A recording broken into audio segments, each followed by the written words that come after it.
Yes, Melissa. But I do have a question. We're talking about the genetic part of that, talking about road rage and things like that. A lot of people are pushing the agenda that homosexuality is genetic. Have there Specifically exempted in the law. So you would have to have an amendment to the law in order to get them protected under the ADA. Let's say that they list something else as being genetic, like the sexual harassment, or you know what I'm saying? Mm-hmm. Wouldn't that be case for them to slide that in? Perhaps, but it's so political that it's probably not going to turn on scientific evidence. It's going to turn on the power of lobbies. All right, now, you have a disabled applicant, or you learn that employee has cancer, or something like that. Can you take some sort of job action against them? Can you make decisions about their employment based on the disability, based on the new condition, what have you? No, you can't. You have an analysis that is identical to the religious discrimination, religious accommodation analysis. How much do you have to accommodate? You have an employee in a wheelchair. He's got to work on an assembly line. The assembly line is too high for him. Do you have to accommodate this person's request for whatever it is? Well, it's going to depend on whether that accommodation imposes an undue hardship on the business. All right? That's a simple one. What do? Go platform and, you just raise him up somehow so that he can work on the assembly line. Perhaps that might work in that particular situation. Is that an expensive accommodation? No, not at all. All right? No question about whether there's an undue hardship there. What about you have a computer programmer who is struck blind one day? Can you accommodate his request to remain on the job as a computer programmer? Marcia? He's working for it. Okay, good point. Say more about that. If he's working for this small company with 3 people in there, you probably can't afford to reasonably accommodate it. How could you accommodate it? Is there any way to accommodate it? You could, if you were, say, some huge company, you could hire a reader, someone who could type for him, because this person still retains his knowledge. Okay, or is there some kind of technology out there that allows you to, I don't know, just speak into it? And I don't know what it costs. We've got a but computer programmer and computer services. Okay. And is there some sort of accommodation, or does he just... The computer talks to him. Okay. Now, I don't know what that costs. Is it a lot? Do you have any idea?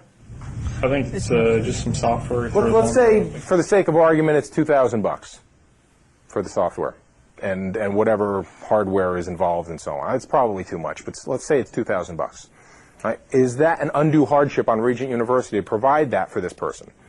Not in a place like Regent. Hey, our endowment's $400 million. What's $2,000? Right? However, if that were, I don't know, some 3-person outfit, would that be an undue hardship? Maybe, right? Because there's just it's a different kind of hardship on a small firm than it is on a larger organization. All right? How about with that bus driver who had, what was it? Heart condition, hypertension, and diabetes. Is there any sort of reasonable accommodation that doesn't impose an undue hardship? There's a huge risk there. I mean, the guy can go unconscious at any time driving the bus. Can you think of any accommodation for him that would permit him to continue to drive that bus? Ha, ha, ha. Everybody's a comedian. Have you contributed anything else tonight? No, I didn't think so. All right. Sylvia? Just had to get on tape. Send them on routes, like bus routes, which are less tension-oriented, on things that will not cause... Sylvia, are you getting on the bus? Are you? Well... Answer truthfully. Are you getting on that bus? Cassandra? Okay, and that's exactly what they tried to do. Get him off the bus and give him a desk job. All right? Didn't want it. He said, this is my life. I'm Ralph Cramden. This is what I do. I drive a bus. And I want to continue to drive a bus. And he pushed the issue, and the court said there is absolutely no accommodation that does not impose an undue hardship on this employer. In this case, it was some county in Maryland. All right, so, yeah, that would be an accommodation. Give him some other kind of job. And there's no hardship there, most likely. Unless you have to create another job, and then it gets into some other questions. But still, that's a good point. Todd? Is driving a bus any different from driving a tractor trailer? I've never driven either, but From the point of being a diabetic. I wouldn't think so. I'm curious because I know some people that operate tractor trailers and heavy equipment that are diabetic. Mm-hmm. And it seems as though from an accommodation point of view, it seems as though they're doing just fine. Mm-hmm. So I was curious. Yeah, I don't know enough about the disease, but I would think that whether it's a bus or a taxi cab or a tractor trailer or what have you, there's a public safety issue there. And so that's going to be similar across all the different kinds of vehicles. Well, this is what's really interesting, folks, as if this weren't interesting enough. Where does a court draw the line between reasonable accommodation and undue hardship for disability? At what point can you say as the employer, no, I cannot accommodate you? At what point does a court release you from accommodating this applicant or this employee who is disabled? It's not a de minimis cost. I mean, they don't draw the line here where we do with religious discrimination. If it were a de minimis cost, most of these things that we're talking about here, the $2,000 and what have you, they would all be considered an undue hardship. That's not where they draw the line. They draw the line at something called significant difficulty or expense.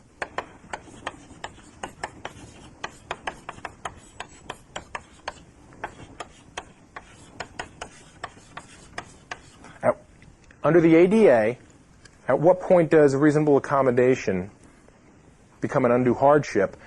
The dividing line is significant difficulty or expense for the employer. And they'll factor in size of the employer. They'll factor in ability to pay, to make an accommodation and what have you. But, this is kind of a fuzzy standard too. But just recognize the gap between religious discrimination and disability discrimination on what you have to accommodate or on how far the employer has to go for you if you're in this situation. Okay? And we could talk all night about the bias here and why, in fact, there's a disparity in the standards, but it is the same kind of continuum that's used. Yes, Hopeland. The verdict was for this man, For which one? the driver. The bus driver? He lost his job because he pushed too far. He said, I'm driving the bus or nothing. He could have taken the desk job. Well, okay, questions about any of that? Americans with Disabilities Act, what constitutes a disability and how far you have to go to accommodate that disability. No questions about that. All right, good. Well, we're moving along even more quickly than I thought we would. Yes, Sylvia.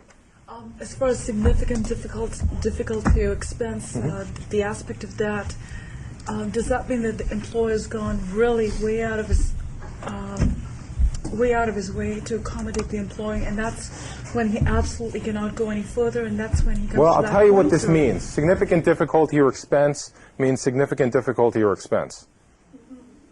Sorry to be unhelpful, but that's the way the law is. We have these word tests, and it's going to depend on what the jury or the judge thinks is significant difficulty or expense. That's why it's so hard for you as a manager to know what you're supposed to do. The EEOC can offer you some guidance. They can tell you what the precedents have been. You can learn about the precedents in your own jurisdiction, but it's a moving target. All right? Okay. Then, very quickly, recognize that there are other areas of employment law here. All right? We've talked about only a handful of statutes. We've talked about only the employment at will doctrine, but there are privacy rights that you have to be concerned about, drug testing issues, benefits, wage and benefits law, minimum wages, overtime law, child labor law.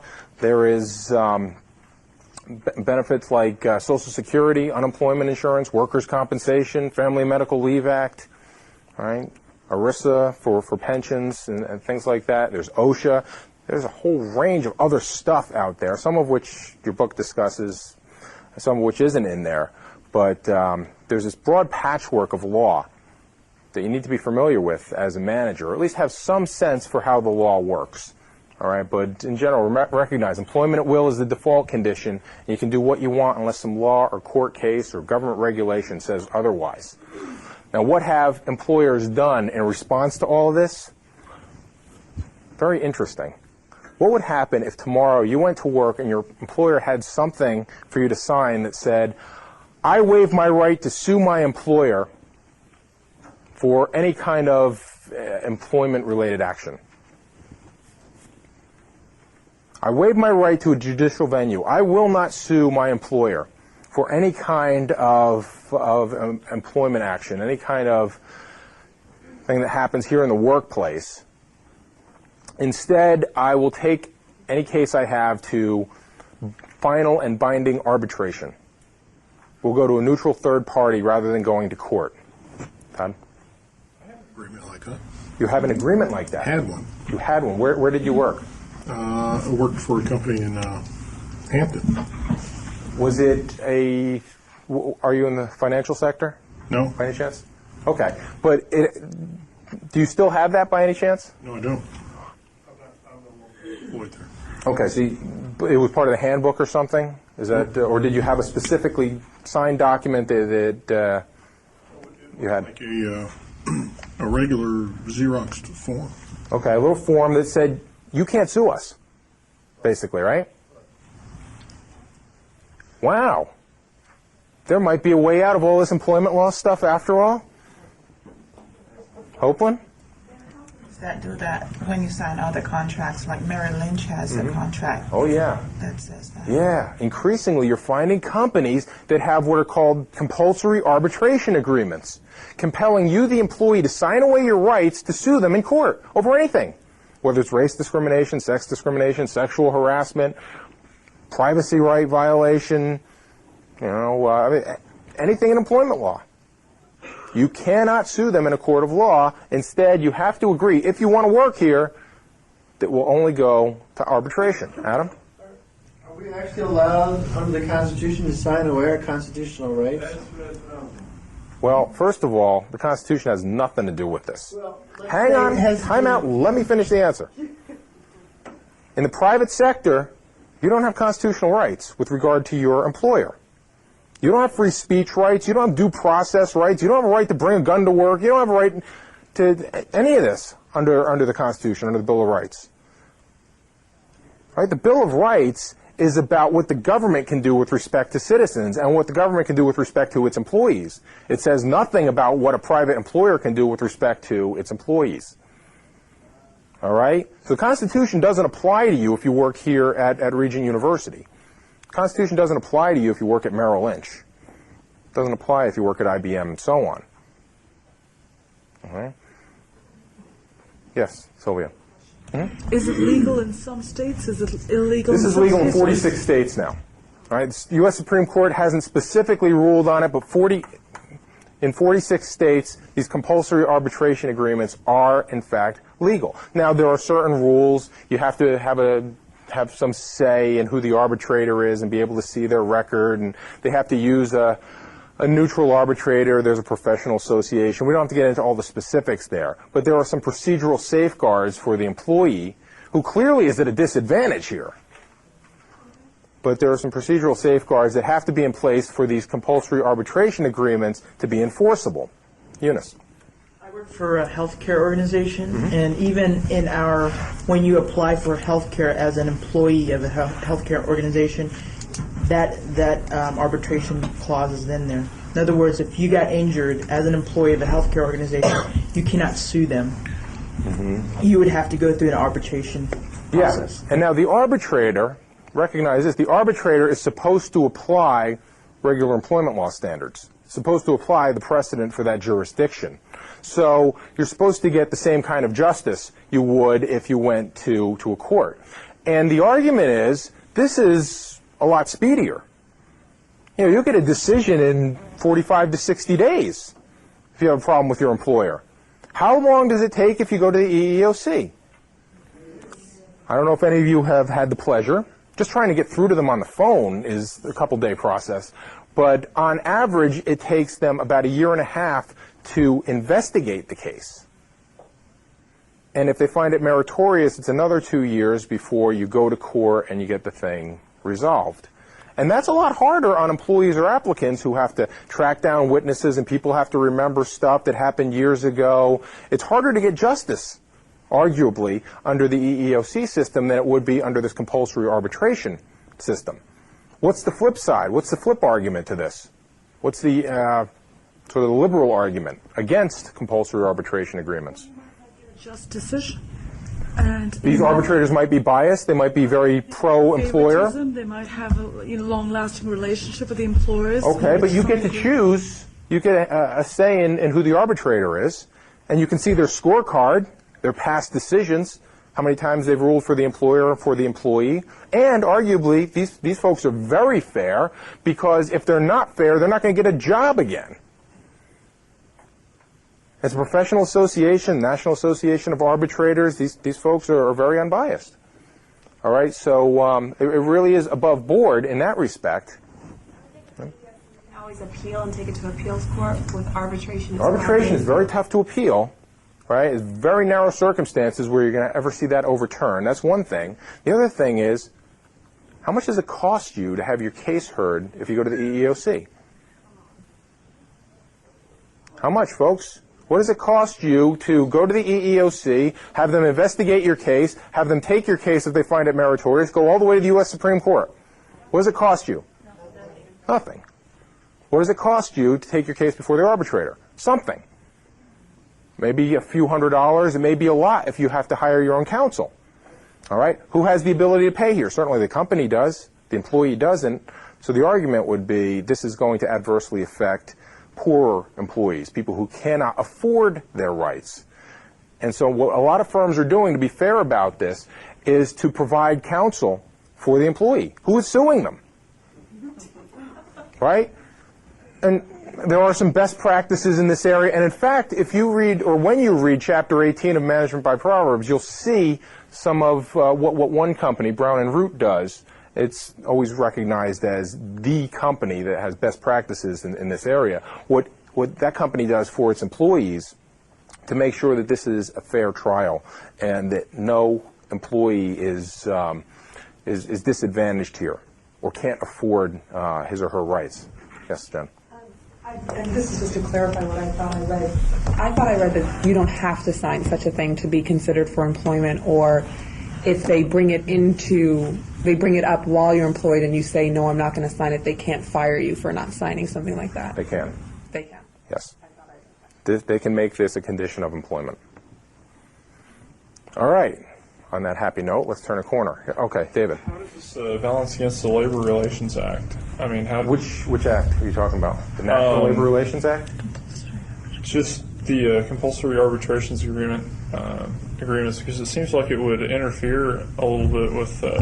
I know that some unions have an arbitration. They already have. They basically already... Well, no. Let me put it this way. In a unionized environment, you have two bites at the apple. You have your contractual rights under the collective bargaining agreement, and you can still go to the EEOC. The employer can't unilaterally do this because it has to bargain with the union, and the union in no way is going to have its members sign away their rights. So it's a lot harder for the employer to do something like this in a unionized environment. But if you have no union, you can do whatever you want with your policy, as long as it doesn't violate the law. All right. Now, what I want to do is cover one more topic and then briefly talk about those three scenarios. I've saved this topic for last because this is the point in the course or in the evening where you guys are really tired and you need something to perk you up. So I thought we'd talk about sex a little bit. Well, sexual harassment. This is actually something that people pay a lot of money to be trained in this area. We're just going to scratch the surface, but I do want you to have the basics because really in secular environments and sometimes even in Christian environments, this is pervasive. You're going to deal with it. If you haven't dealt with it already as a manager, you're going to deal with it eventually, and it's very important that you know what the law is here. So let me begin with a couple of little hypotheticals, actually just a couple of questions. Is it sexual harassment if your boss asks you out on a date?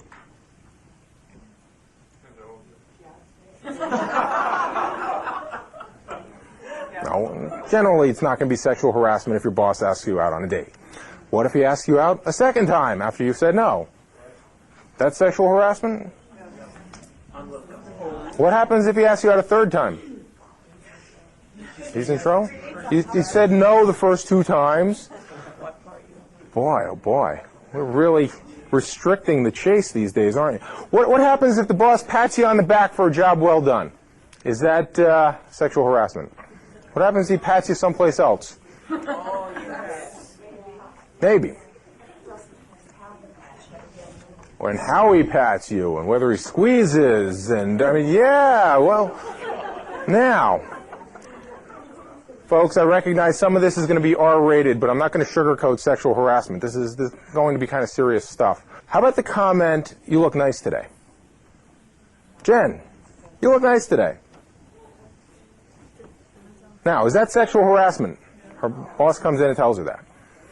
It's how it's done. Oh, Jen, you looking nice today. Damn, come to Papa. All right? Now, is that sexual harassment? Depends on what stage he's from,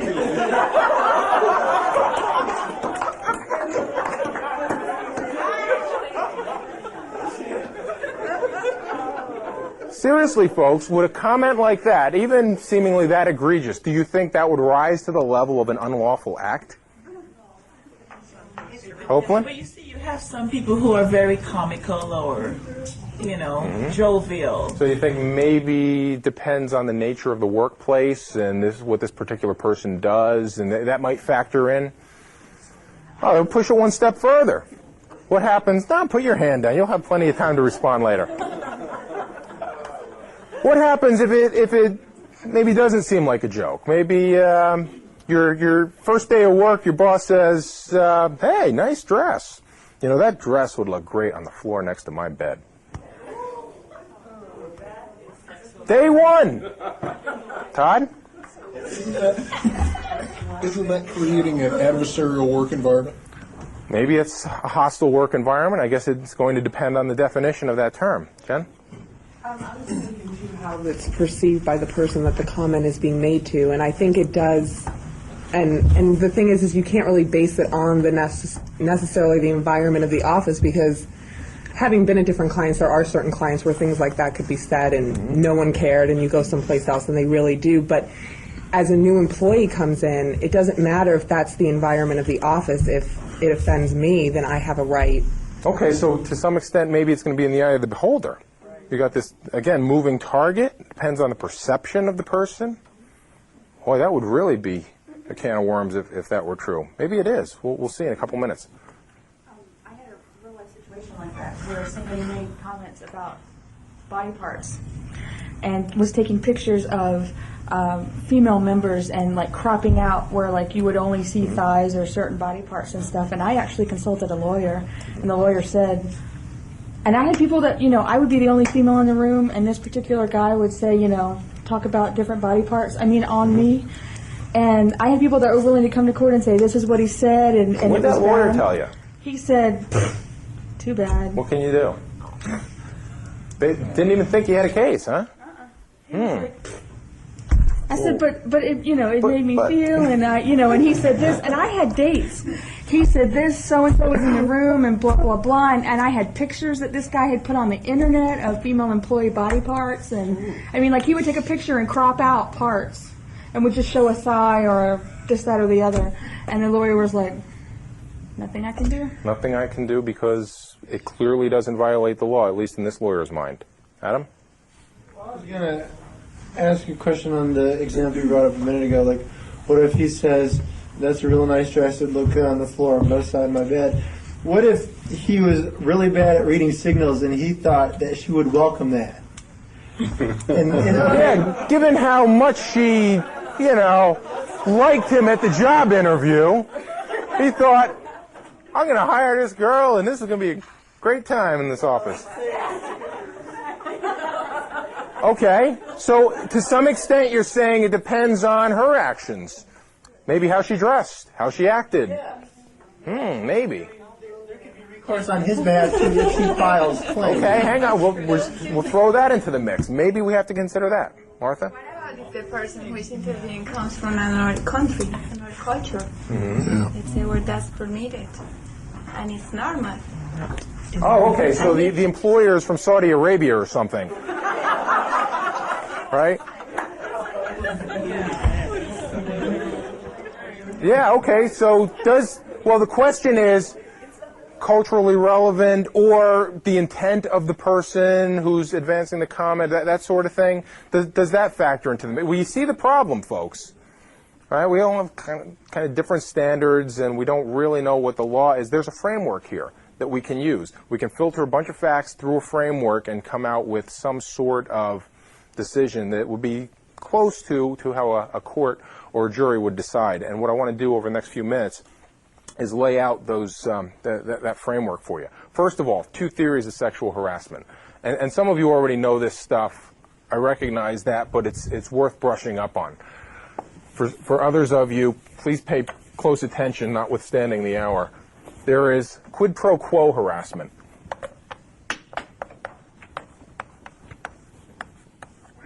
Quid pro quo, Latin term meaning this for that. Okay, quid pro quo harassment only applies in a situation where one employee is in a supervisory role or an authoritative role over another employee. 4 components to this.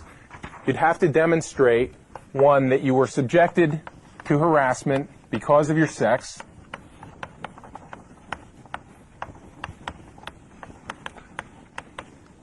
That is, that it would not have happened except for the fact that you were female or male.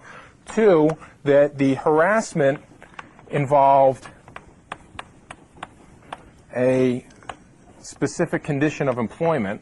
That is, that a condition was promised or was threatened.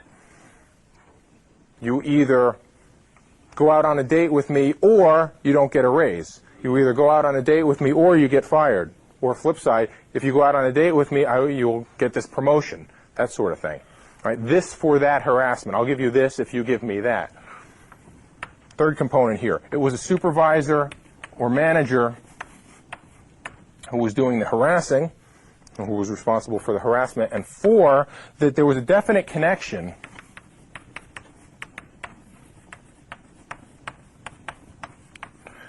between the harassment and the condition of employment.